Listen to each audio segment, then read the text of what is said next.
What's up, guys? Thanks as always for supporting the show. It would mean a lot to me if you would take a second to scroll down and hit that subscribe button so you don't miss any more of our videos.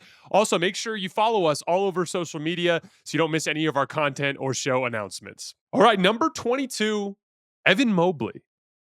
Last season in review for Evan. Played 71 games. Very award-heavy season for Evan. He won Defensive Player of the Year. He was first team All-Defense, second team All-NBA, made the All-Star game, and was 10th in MVP voting.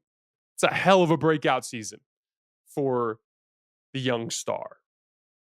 His averages, he averaged 19 points, 9 rebounds, and 3 assists. 2.5 stocks per game. His efficiency used 56% from the field, 62% on twos. He doesn't have amazing touch on short twos, like 40% on floaters and hooks, 53% on layups. Those marks are only slightly ahead of where Bam Adebayo was. But he had 194 dunks last year. Bam only had 140. Now, some of that is that Evan Mobley played with better ball handlers, but some of it is also that Evan Mobley's a better vertical spacer, and that was something that allowed him to be way more efficient on twos than Bam Adebayo was last year. He also shot 37% from three on 3.2 attempts per game last year in the regular season, more than double the attempts of any previous season in his career. And he shot well in the postseason. He shot 45% from three in the postseason on 4 attempts per game. So the jump shot feels real. He's legitimately a substantially better jump shooter than Bam Adebayo. He was 60% in effective field goal percentage and a career high 63% in true shooting, 7 percentage points ahead of where Bam Adebayo was last year. Evan Mobley, in my opinion, has become flatly a better offensive player than Bam was or is. The perimeter jump shot is more reliable. He's added some of the ability to run action. I do think Bam is a better 5-out dribble handoff fulcrum, but Evan Mobley has closed the gap in terms of offensive initiation with some of his ability to run offense, to run inverted action, and his superior jump shooting and his vertical spacing like we talked about earlier. It made Evan Mobley a very dynamic roll man. Evan Mobley scored 1.17 points per roll man possession last year compared to just 0.97 for Bam Adebayo. So 20 points better per 100 roll man possessions. And again, some of that is the gap in ball handling, but most of it is just that Mobley has become a better offensive player. Evan Mobley shot 38% on pick and pop threes last year.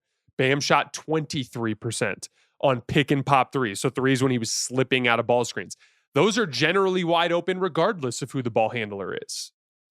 So that, again, there is an obvious ball handling gap between those two teams, but I think there's an obvious gap in offensive refinement between Evan Mobley and Bam Adebayo as well. Here's some play type data for Evan Mobley. He's a hyper efficient play finisher. 1.17 points per roll man possession. That's 66th percentile, so pretty far above average. 1.59 points per possession on cuts. That's in the 92nd percentile. That's that awesome vertical spacing and his good hands around the basket. Very good in transition. Very good in offensive rebound situations. In action, if you go back 2 years to 2024, Evan Mobley ran just 153 pick and rolls, ISOs, and post-ups, including passes. Last year, that skyrocketed up to 339, more than double. Now, the efficiency was only okay. 0.91 points per possession, including passes on all 3 play types combined. Again, not excellent, but it was his first season as a high volume creator, and that's really not bad. He was specifically successful in inverted ball screen situations, meaning when he was handling the ball in either Donovan Mitchell or Darius Garland or one of the shooters like Sam Merrill or Max Strus would come up, screen for him, and then slip out to the 3-point line. It kind of created some very simple reads for him. Like if the guard screened and the guard's man didn't help, he would just turn the corner and go downhill, and he'd either get all the way to the rim or he'd make a kick if someone stepped over to help. It was a pretty simple set of reads. If the guard lingered in a hedge, then the shooter would slip out free and he would just pitch it back to the shooter as he got to the 3-point line. It was a very simple kind of order of operations for Evan Mobley that allowed him to be effective in one of the hardest actions to guard in the NBA, that kind of ghost screen action with a bigger ball handler involved. When he passed out of inverted ball screens, the Cavs got 1.06 points per possession last year, which is very good. I also thought Mobley played well in the playoffs. His jump shot was going in at a higher clip than the regular season. He was making his hook shot. His shot creation was successful. He ran 15 of those inverted ball screens in the playoffs and got 19 points. That's great. That's a great number. He ran 14 post-ups and ISOs for 13 points, which is not amazing, but it's above his regular season efficiency. I thought the Cavs held up well on the offensive glass in that series, where in years past, that was something that Evan Mobley and Jared Allen both had struggled with. I thought last year was just a monumental step forward in Evan Mobley's development as a basketball player. Now, on the defensive end, I actually think Evan Mobley's a tiny bit overrated. I would not have given him Defensive Player of the Year last year. I do believe that Evan Mobley's a very, very good defender. But for instance, I do think that Bam Adebayo is a better defensive player than Evan Mobley. I do not view Evan Mobley in the conversation for best defenders in basketball. Again, a big part of it is he wasn't very good on switches. In that list of 151 players who defended at least 50 ISOs that Bam was third place on, Evan Mobley ranked 66th on that list. He allowed 27 more points per 100 ISOs than Bam Adebayo did. And his weakness, again, we talked about it a little bit earlier when we were talking about Bam.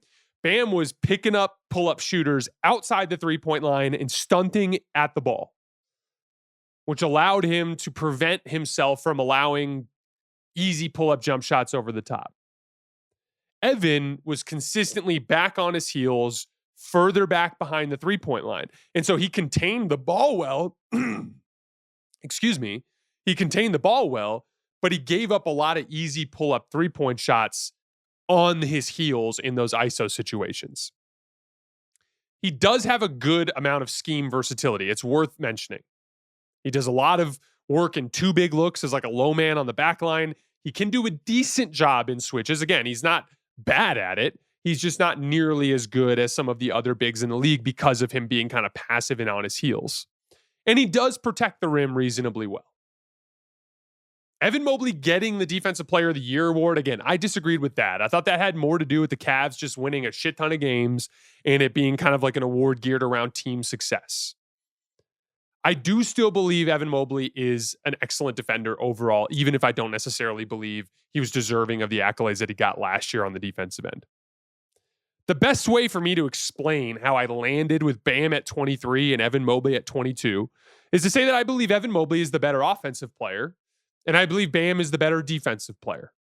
But I believe the gap between how good Evan Mobley is on offense and how good Bam is on offense is bigger than the gap between how good Bam is on defense and Evan Mobley is on defense. I think that gap is smaller. And no matter what, it's a really impressive step forward for Evan Mobley in his development.